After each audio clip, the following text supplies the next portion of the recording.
नमस्कार, मैं रागिनी। स्वागत है आपका। आप देख रहे हैं खबर आप। आपने जमा कर दिया वहाँ पे आपको मिल गया होगा, पैसे नहीं मिले ना।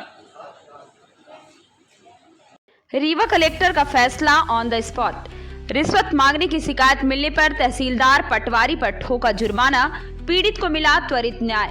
रीवा के वर्तमान कलेक्टर अपनी कार्यशैली के लिए इन दिनों सुर्खियों में हैं। जन सुनवाई के दिन एक पीड़ित ने कलेक्टर से अपनी पीड़ा क्या बताई कि कलेक्टर ने फैसला ऑन द स्पॉट सुनाकर अन्य अधिकारियों में खलबली पैदा कर दी है। दरअसल रीवा कलेक्टर कार्यालय की जन सुनवाई में मंगलवार के दिन एक ऐसा मामला सामने आया जिसने राजस्व विभाग की कार्यप्रणाली पर गंभीर सवाल खड़े कर दिए हैं। नामांतरण के लिए महीनों से भटक रहे एक पीड़ित की गुहार सुनकर कलेक्टर ने मौके पर ही तहसीलदार और पटवारी के ऊपर जुर्माना लगा दिया है। कलेक्टर की इस सख्त कार्रवाई से पूरे प्रशासनिक अमले में हड़कंप मच गया। जानकारी के मुताबिक पीड़ित प्रीतम कुमार द्विवेदी ने सावित्री देवी की भूमि का प्लाट खरीदा था। आरोप है कि राजेंद्र शोहर और प्रकाश तिवारी नामक व्यक्तियों ने 35 डिसमिल जमीन को 40 डिसमिल बताकर बेच दिया। इस विसंगति के कारण जब पीड़ित नामांतरण करवाने गया तो उसे दफ्तरों के चक्कर कटवाए गए। पीड़ित का सीधा आरोप है कि संबंधित पटवारी ने काम के बदले 5,000 रुपए की रिश्वत मांगी थी, जिसे न देने पर उसे महीनों से परेशान किया जा रहा था। तंग आकर पीड़ित आज कलेक्ट्रेट की जन सुनवाई में पहुंचा। मामले की गंभीरता और लापरवाही को देखते हुए रीवा कलेक्टर ने तत्काल एक्शन लिया। उन्होंने न केवल तहसीलदार और पटवारी पर आर्थिक दंड लगाया, बल्कि कड़े लहजे में चेतावनी दी कि जनता के काम में कोताही बर्दाश्त नहीं की जाएगी।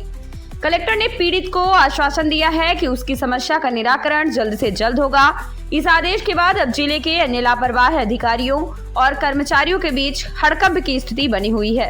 और क्या मतलब यहाँ पे आप आवेदन देने आए थे? मेरा नाम प्रीतम कुमार द्विवेदी, सन ऑफ लौकुश प्रसाद द्विवेदी, दुआरी के निवासी हूँ।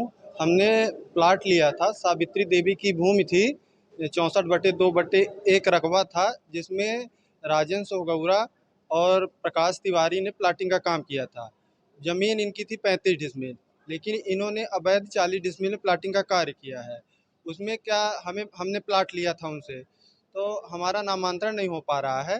पटवारी जो दुआरी के हैं, धीरज पांडे सर, उनकी संलिप्तता के कारण हमारा नामांतरण नहीं हो रहा। भू माफिया और इनकी संलिप्तता के कारण नामांतरण नहीं हो पा रहा था। हम आज जन सुनवाई में आए थे। कलेक्टर साहब ने हमारा प्रकरण देखा और उसमें तहसीलदार सर को और पटवारी साहब को जुर्माना ठोका है। अब बोला कि ये जो भू माफिया उनके ऊपर अवैध कार्रवाई 420 का मुकदमा दायर करने के लिए बोला है सर ने। ये बताइए, जमीन कब खरीदी थी आप? हमने 2025 में प्लाट लिया था दिलीप सोहगौरा और प्रकाश तिवारी से। और आवेदन कब किया नामांतरण? हमने पटवारी साहब को 2-3 बार आवेदन दिया, फाइल बना के दिया। पटवारी साहब हमसे 5,000 रुपये की रिश्वत की मांग कर रहे थे नामांतरण के एवज में। हमने 5,000 नहीं दिया, 2,000 पटवारी सर को और फाइल दिया था। उसकी वजह से हमारा ढील ढिलाला इधर उधर लेके टाल मटोल करते गए। फिर हमने लोक सेवा केंद्र में आवेदन किया, हमारे पास लोक सेवा केंद्र भी, उसमें भी सब पटवारी सर के पास फाइल आई, लेकिन हमारा निराकरण आज तक नहीं हुआ। तो हम जन सुनवाई में आए थे। सर ने आश्वासन दिलाया है कि कठोर कार्रवाई करेंगे। ये बताइए कि आप जो है कितनी बार जन सुनवाई में आ चुके हैं?